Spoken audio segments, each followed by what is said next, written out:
Welcome to Yogaxpress, the mobile stretch clinic that takes yoga to the people. I have with us our beautiful, beautiful guest, Josiane Hird. Thank you. She's been with us in several episodes before. Josiane uses yoga as a common denominator for a lot of other activities. She gets an adrenaline rush with her belly dancing, her boxing, taekwondo, aikido, Sailing. Oh, I missed out sailing. How could I do that? And she uses her yoga practice as a common denominator factor to keep her adrenaline rush at an endorphin high. So she gets a rush doing everything else, and then she comes and practices yoga at home or wherever she is. Even we were just talking about you even stretching at home, right? Not just as on the mat, but just doing everyday jobs. On a chair. Sitting in the chair. So she keeps herself always on an endorphin high. And as for me, I'm always on an endorphin high. I had someone actually ask me the other day, so when you go home, do you take a sedative? And I had to say, no, I don't. I'm always on a high, especially on days that I practice. But yes, I sleep very well. And yoga does help you do that because you are energizing every part of your body.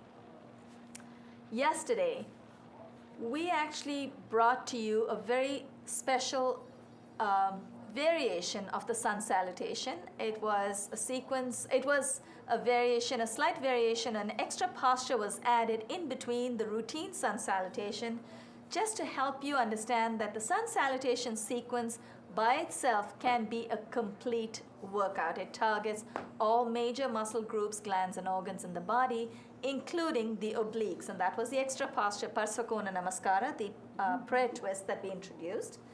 And now you don't have to worry that you're not getting your abdominal twist. So, maybe about 100 sun salutations later, I'll be able to lose my Michelin and I can go forward a little deeper.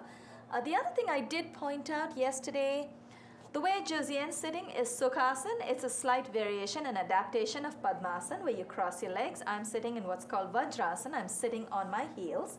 Both of these postures are good to help bring your torso up. So you're able to lift your body up, which means you can energize the glands and organs between the crown of the head and your hips. So if you realize almost all the organs and glands, other than the brain and the pituitary and pineal, almost all the other glands and organs are between the waist, between the hip and the shoulders. So all of those glands and organs need fresh oxygen, your muscles need stretching, and that's what yoga is about, just energizing your whole body, feeling wonderful about ourselves. Josiane, have you ever had a situation where you tell yourself, or you tell a friend that I've practiced 12 postures today, 20 postures, or do you go around saying, I feel so good today? Is it about feeling good? Is it about the number of postures or how deep you get in? Oh, I can stretch in any place or anywhere I go. Right. And why do you do that? Is it just to feel good? It feels good. Yeah, it feels good. It could be my neck, it could be my waist, it could be anything. I'm in front of the computer and I will start moving and put my leg like this, or I turn like this, or I turn like that, or I lean back. Because I just feel like I needed to do it. That's right. You need to stretch. Yes. We all need to stretch. I listen to my body. You listen to your body. You're smart about it. So you know when to stretch. You know when to stop stretching. You don't want to get too deep into your stretches at the same time. You want to stretch just enough to release those feel-good juices called endorphins. Now, the other thing, too, that I've noticed when we stretch, because people ask me all the time, they say, can I stretch? I think I'm very stiff, or I've been in pain for a while. It's okay. If you can move, you can stretch. So keep moving, keep stretching. Gently, very gently. Be aware. And like you said, you listen to your body. Today, I would like to address the energy centers factor. We talked about all the glands and organs between the hip and the shoulders, and this time we're going to include the top of the head. There are 7 energy centers, or they're called the wheels, vortices of energy between the hip and the crown of the head. So you have in your pelvic region, you have what's called the Muladhara or base chakra, where you, and each of these chakras, chakra is another word, Sanskrit word for wheel or energy center. It's like an energy wheel of energy, a vortex of energy. The tightening of the anal and pelvic sphincters actually activates the Muladhara or base chakra, and that's in the pelvic region. And then you have the lower abdominal region has an energy center called Swadhisthana. Swadhisthana is for digestion, but the lower abdominal, when you tighten your lower abdominal muscles, when you engage the lower abdominal muscles, or what you call the lower abs, you also, in certain postures, you're also engaging your low back muscles. It so helps the back. Right. Oh, yes. So you need to tighten your low back muscles also. So when you're doing back bends, you're engaging your low back muscles. And then you address the upper abdominal region, that's called Manipura chakra. So each of these energy centers target one region of the body. Again, like I said, it's very logical. Yoga can be very logical. It can be very spiritual also. But on this program, we do not take you to any spiritual realm, because I believe personally, and I think you might agree with me, religion and spiritualism is a very personal domain. Even meditation, we don't actually teach meditation on this program, simply because it's a very private domain. We all have ways of meditating. Some of us can go to Times Square and It would meditate be a right different topic, maybe one day. Maybe one day we will get a meditation expert. Maybe one of the yoga experts can come in and talk about meditation in a very simple manner. I'm not an expert, so I'm not going to touch on something I don't know. But you're right, it can be a topic by itself. You're right. And then you have, now we've come from Muladhara, Swadhisthana, Manipura. You have the heart chakra. Heart chakra is called Anahata. Anahata literally means heart. And the energy center, the wheel in this region of the heart, you will be activating it when you do chest openers. So every time you expand your chest, you're enhancing lung power, you're stretching your intercostal muscles, opening up your chest, your pectorals, and you're also taking your shoulders nice and back, so it brings all that energy. And if you notice, when we were young, I don't know if you've ever tried it, Josiane, have you ever tried to touch your elbows together when you're young? I can do it, someone put them together. Right, oh yeah. I'd like to do that too, if someone can help me, but we are not always fortunate enough to have someone. Right, it feels wonderful. So what it's doing is it's actually opening up the chest muscle. So it's opening it up, and that's when you feel that release of endorphins. That's when you get that wonderful, wonderful high. So when you try to put your elbows back, we used to love doing that as kids because it actually made you feel wonderful. It also helps improve your posture, brings you a lot of confidence when we are able to sit upright. I notice when I finish practicing, when I finish my daily practice, I shouldn't call it daily. I've been skipping a few times. I've been cheating on myself. But whenever I do my yoga practice, I find suddenly I'm sitting upright. Oh, yes. You feel very conscious. You're very aware. You're breathing right. You're breathing calm. It's like a reminder. It's a reminder. Exactly. Yeah, it's like a pulse. We're keeping a pulse on ourselves. And the heart chakra, when you engage, when you open up your chest, you're also tightening the upper back muscle. So you have the latissimus, the huge muscles in the upper back. You have Jalandhara chakra, which is at the base of the throat. Jalandhara is a chakra, an energy center that activates our communication powers.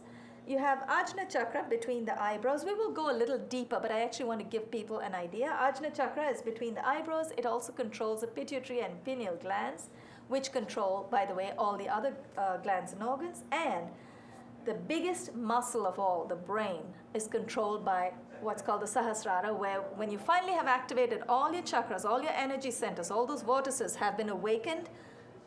I don't know, some people say they feel the light. I've never felt it. I don't think I've moved further than maybe the lower or upper abdominal region at any time doing the stretches. But you know what? We'll get there eventually. Oh, yes, we keep in a couple of practicing. 100 years, we'll keep practicing.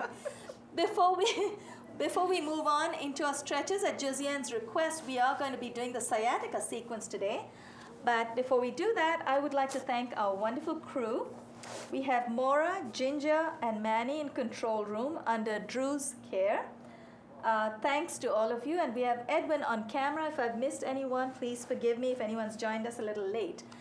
Those of you who've been with us in several episodes before might be aware we follow a very simple sequence. I'm going to hold it up for the cameras. It's called 48 plus. It's a basic stretch sequence. It's an ailment-specific sequence that you should be able to, once you know what comes next, you should be able to complete it in under 20 minutes flat. Can we spare 20 minutes for good health? Absolutely. Absolutely. We could get a high doing the 20 minutes over and over again. Now, we also have a fridge magnet for you. So stick that on your fridge, put a little business card which has a sequence on the back, put that in your wallet, keep this postcard in your bag so you're always prepared. You're at the airport, at work, wherever, you're prepared. Okay, enough of talking. Let's start stretching. You ready for the sciatic sequence? Absolutely, I'm waiting. Okay. Now the sciatic sequence, actually let's first give them a quick idea. Actually, you should tell us, what is sciatica? How does it make you feel? What happens? Painful, very annoying, from the hip all the way down to the leg. So you feel a pain? Yes, sure. Okay, so you feel a radiating pain. Mm-hmm. So what happens is in sciatica, you have the sciatic nerves at the base of your spine. The spine starts dividing. Right when you come, the spine has got the whole spinal column. When the spinal cord that comes through the vertebrae comes to the base of the spinal column, it starts dividing and goes down the back of both the legs. So those are the sciatic nerves, which sometimes when they're affected, they can cause a lot of pain. It can be very painful. But Especially on one side, usually. That's even worse. You feel such an imbalance, right? If it hurts more on one side. And I also remember you said when you finish practicing here in the studios with us, you feel wonderful. You're already on a high and floating. Folks at home need to know what is sciatica. It's pain due to nerve pressure or inflammation of a large nerve. It runs from the lower back through the buttocks and extends into the back, inside of one or both legs. Sometimes there's pressure on the nerve. So if you're sitting for very long at a computer, and I know you do that a lot. You sit at the computer a lot. Yeah, and I keep moving on the computer all the time. Right. You need to ease. So basically it's a nerve. So nerves need the blood to flow through. So if you're putting a lot of pressure on one side, you're not letting the blood flow through. Yeah, and that's heat all it helps is. Also. Heat helps. It helps move, yes, because it actually dilutes the blood. Not literally dilute is not the word, but it helps the blood move faster. So yes, that's what it is. It's all about circulation. So yoga works on several factors, one of the major ones being circulation, but you also have gravity, focus, you have a number of them. And oxygen, breathing. Breathing, that's right. So let's get into a whole sequence. And the discs, of course, we won't go too much in the medical side of sciatica. Let me just get the postures up. Okay, we have a lot of forward folds, a lot of postures in today's sequence, which will help stretch the hamstrings. So we're going to start from standing, seated, prone, and supine. Mostly they're standing, and we have a few balance. We might skip some of the balance postures. It depends on how much time we have. Okay, heels together, toes slightly apart. So we are trying to address the hamstrings, the back of our legs, and the sciatic nerves. So you want to make sure that whatever you do, any forward folds that we do, keep exhaling, because every forward fold you need to keep exhaling so you can go deeper and deeper into the forward fold and you feel a deeper, wonderful stretch in the back of the legs. Heels together, toes slightly apart. We're going to go into Padahasta, hands to feet. Inhale, bring your arms up to shoulder height, palms facing down. Keep inhaling, take your arms all the way overhead, palms facing in. We're going to exhale and fold from the hip. Now we're going to go in profile so the cameras can pick us. I guess you can pick us up either way, right? Okay, exhale and fold. I'm doing a little bit of a loud exhale. It's called Ujjayi breathing. And basically what you do is you engage the back of the throat to exhale. So you're exhaling from the back of the throat like a whispering sound or ocean breath. I think Jill used to call it ocean breath. Now, once we're in this position, we're not going to transition directly. We have to come up first, but normally when we do the full sequence, we transition one posture into the other. Today, we're only addressing the sciatic nerves. Josiane, how does the back of your legs feel? Oh, I don't feel it right now. You don't feel it. That means you need to go deeper. If you don't feel anything, it's the not back of my legs. No, the back of my legs feel stretched. It feels stretched. Yes, that's enough. Oh, you mean you don't feel pain? Right. No, that's good. That's a good sign. But you should feel a bit of a wonderful, delicious stretch. Okay, inhale. Let's come up. Keep your back nice and straight. Arms together. Exhale and release. Let's turn to the side. Let's turn to this side now. We're going to go into this posture, Josiane. So we keep this between us. Number 2, Virabhadra Kona. Virabhadra is brave warrior. And we're going to first go into the triangle posture, Trikona, and then go to Virabhadra. So let's bring our legs apart about 3 to 4 feet, depending on how tall you are. So if you're not very tall, if you're just as tall as I am, 3 feet, 3.5 feet is good enough. Now, put your brakes on. Bring the toes in on both the feet.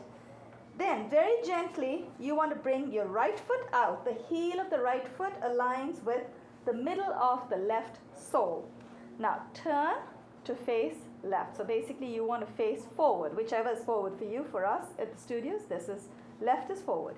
Inhale, bring the arms up to shoulder height, palms facing down. Now, what we're going to do is, without bending the knee this time, the next posture that we transition into, we will bend the knee. We are simply going to dip our torso to the right. We're going to exhale, and first we'll give ourselves a little extra advantage, a little extra leverage by leaning forward to the right just a little bit. And then exhale and dip. As you come down, your right palm comes in front of your right ankle.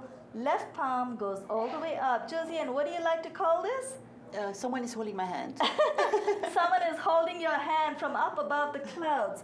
Now, I like that expression. Actually, makes it much more real. Actually, as if someone is holding you up. So you feel the alignment. You can feel your arms nice and outstretched. But more than that, you should feel this beautiful stretch in the back of your upper right thigh.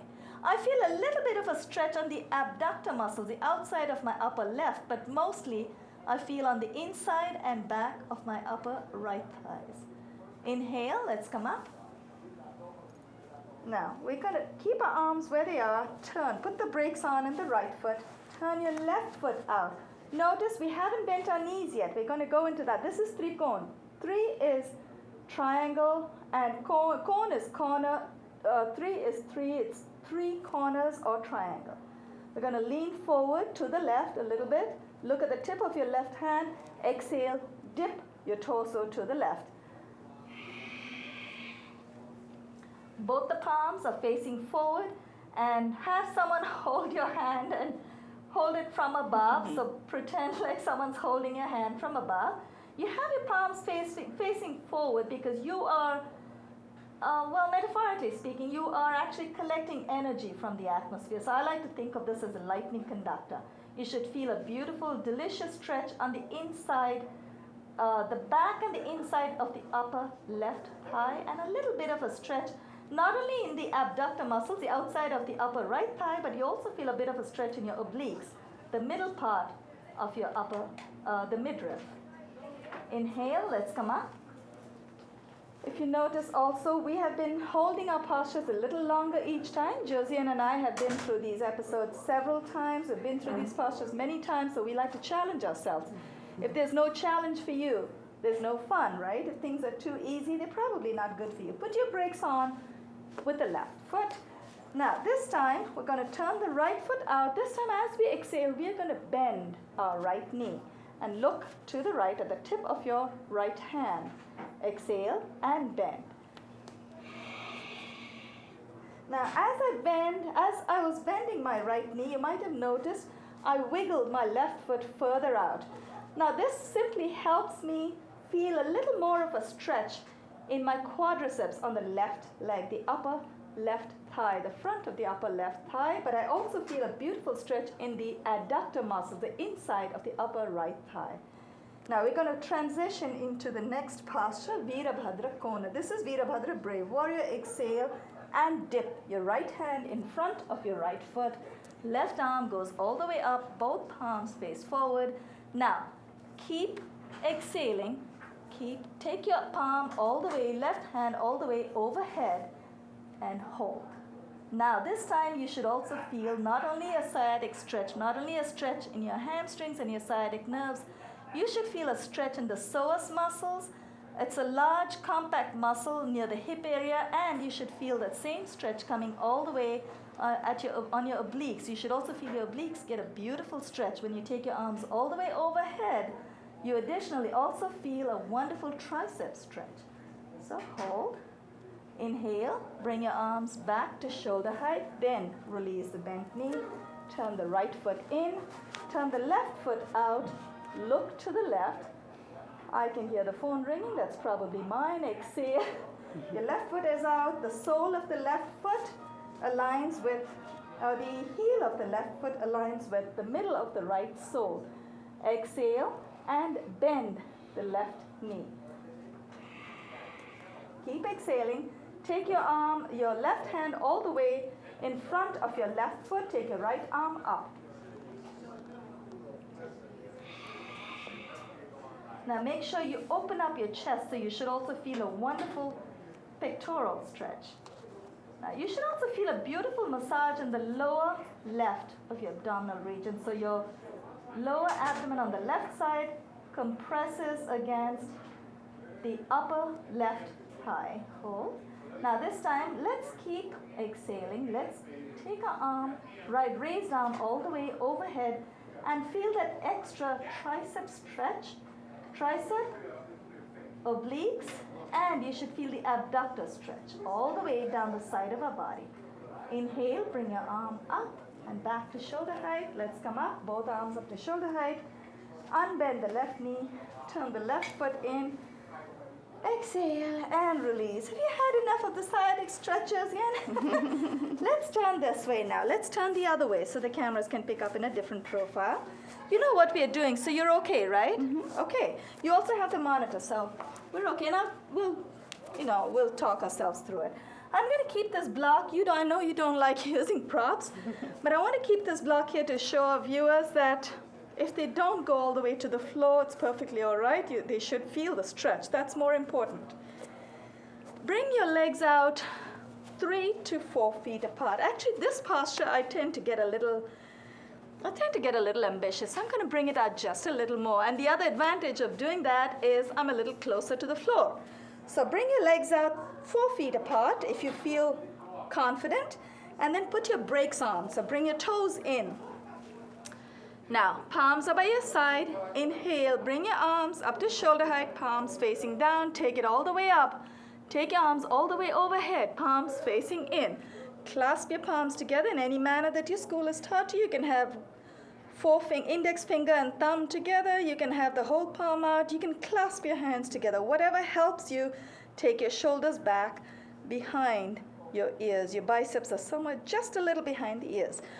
We're going to exhale and fold from the hip. Exhale and fold. Keep your back nice and straight. Now, once you're down, your head does not have to touch the crown of the head does not have to touch the floor just yet. I'm going to go into kind of a profile so the cameras can pick us up. But once you're down, once your palms are nice and secure on the floor, you may want to bring your feet out just a little more. Make sure your elbows are nice and close. Palms are flat on the floor. Keep exhaling and try to reach for the floor. So try to touch the crown of your head to the floor. Keep exhaling. Some days we may not feel comfortable enough to touch the floor with the crown of our head. On days like that, you might want to use a little bit of external help. I'm going to use this block to show you that you could still do that. You could still make that connection. Other days you may want to go up to the midpoint, and some days when you're really, really tired, you want to use the highest orientation. Josiane has gone to sleep on me. Josiane, you're so comfortable. Now, Josiane loves this. She especially loves the sciatica sequence because she feels that it brings her wonderful relief because we're stretching the sciatic nerves all the time. Josiane, are you really sleeping on me or can you talk? Okay, you're in a world of your own. Just make sure that you're nice and secure. Bring your toes in. Now, once you're all the way down here, when you want to come back up, you want to first inhale, come up to midpoint. Your palms are secure. Then you wiggle your feet just a little closer so it's safe to leave your palms, safe to take your palms off the floor. Bring your palms together. Keep inhaling. Take it all the way overhead.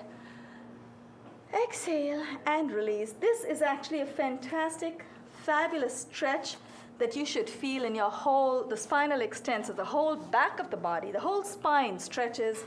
And the spinal cord, including that sciatic, it's very relaxing. No wonder you went to sleep on me. Okay, we're going to transition into two postures, possibly three. There's one balance. We're going to skip the balance today because we want to stretch the back of the legs. Okay, heels together, toes slightly apart. The posture we just went into is an intense, we have 3 minutes. Thank you, Manny. Is that you, Manny? Yes, it is.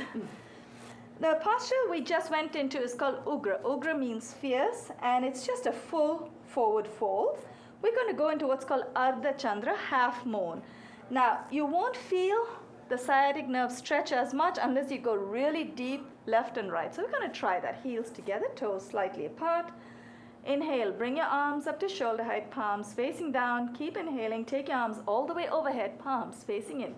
Clasp your palms together in any manner that you're comfortable. And then bring your shoulders behind your ears. Once you're up there, keep breathing. Mostly take a nice deep inhale. Exhale and tilt to the right. So you're going to move to the right. If you want to feel the stretch in your sciatic nerves, you may need to go a little deeper. In order to go a little deeper, you have to tilt your pelvis just a little bit forward. Inhale, let's come up. Exhale, dip to the left. Inhale, come up.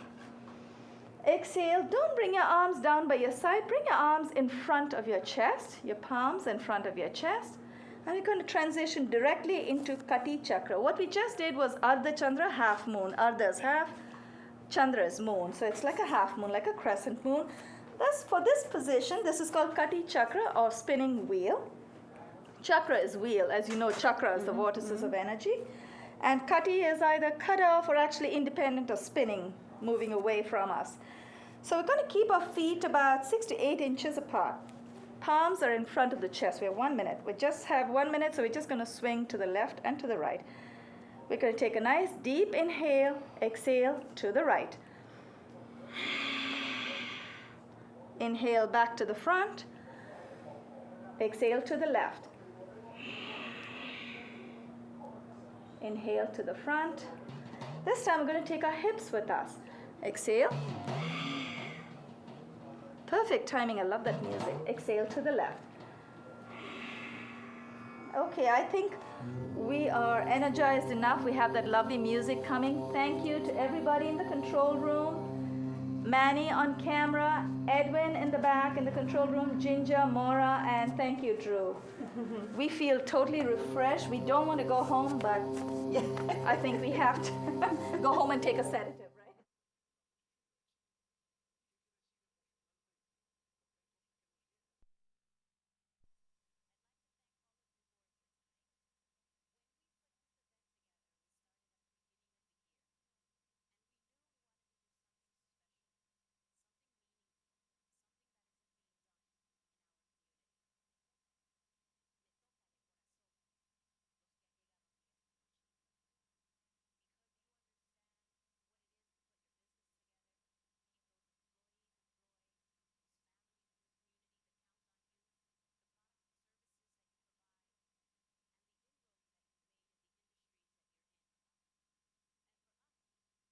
That's why we want to work with you. That's why we want to get to know you. That's why we want to put you together.